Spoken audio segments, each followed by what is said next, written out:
is a picture of a empty hospital bed within what is clearly someone's living room of a house. And you can imagine that it's because of a family member who is sick and really needing to be cared for in their house. But the juxtaposition of a high-tech bed in the middle of a family living area really brought to life, I think, how insidious the pandemic was and how much it created a reliance on family for things even as complicated as chronic disease care. And just reminded me of how this was a creative project, but with a very, very serious message, that there are unmet needs that we have to look beyond and within in order to understand and address.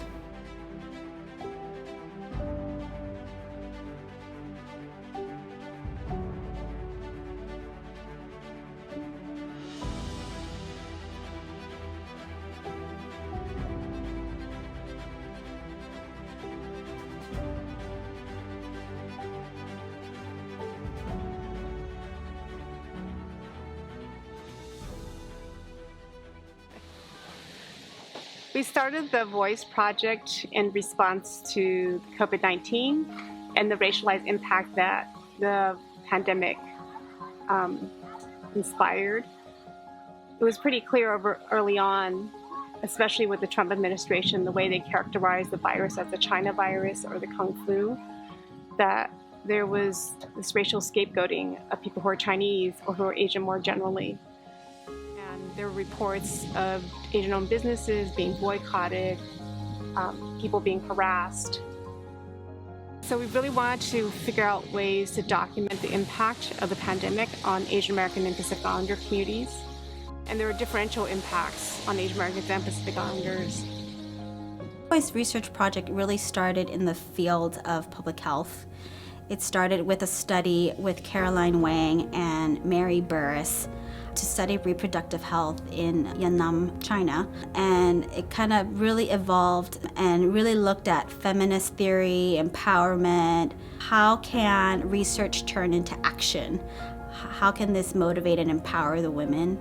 Kind of forgot that there is an actual Asian American lens to it, and bringing that back full circle, and then having students facilitate that and still learn about photo voice at the same time and be connected to community mentors. I thought it was a great opportunity to take a different spin on the research, but also kind of bringing back that historical, the original framework of photo voice.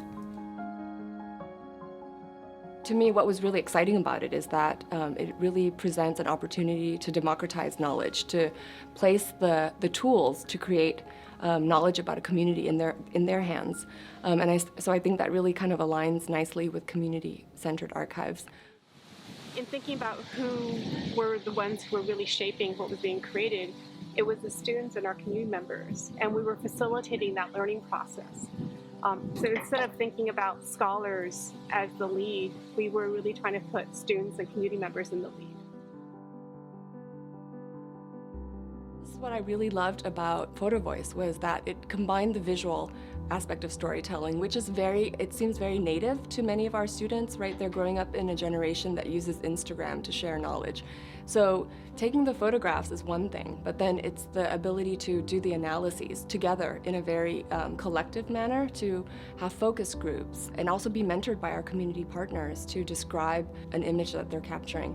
That combined, I think, with our different strategies to disseminate these stories, right, I think could potentially make an intervention in how the public might come to understand the experiences of AAPIs at this time.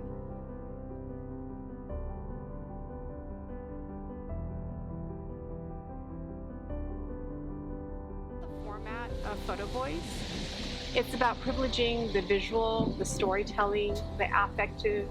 These are all elements that tend to be under-recognized in traditional forms of scholarship. It's about the textual, it's about publishing in academic journals or academic presses.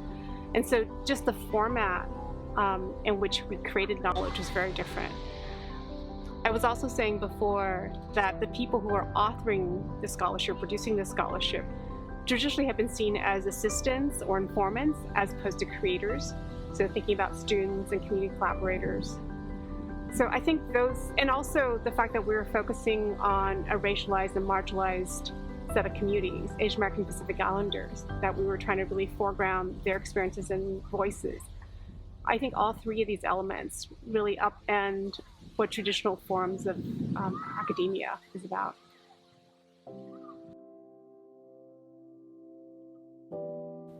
I think the biggest challenge of our project was trying to harness the experiences of students, many of whom were not in the local area, who were perhaps also, because they had to isolate, not able to interact with their community members.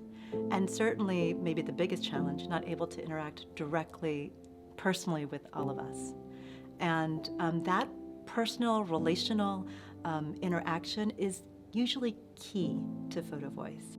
I think what was an amazing benefit, though, of that challenge was I really never fully understood the capabilities of our enormously bright students, that this was not something that they would be difficult for them to overcome. So they quickly not only had a lot of energy and ideas around this, but quickly and formed collaborations between themselves, among each other that they've never even met in person, in order to, carry out all aspects of the project. And students were key to defining the activities, the methodologies, the foci from the very beginning.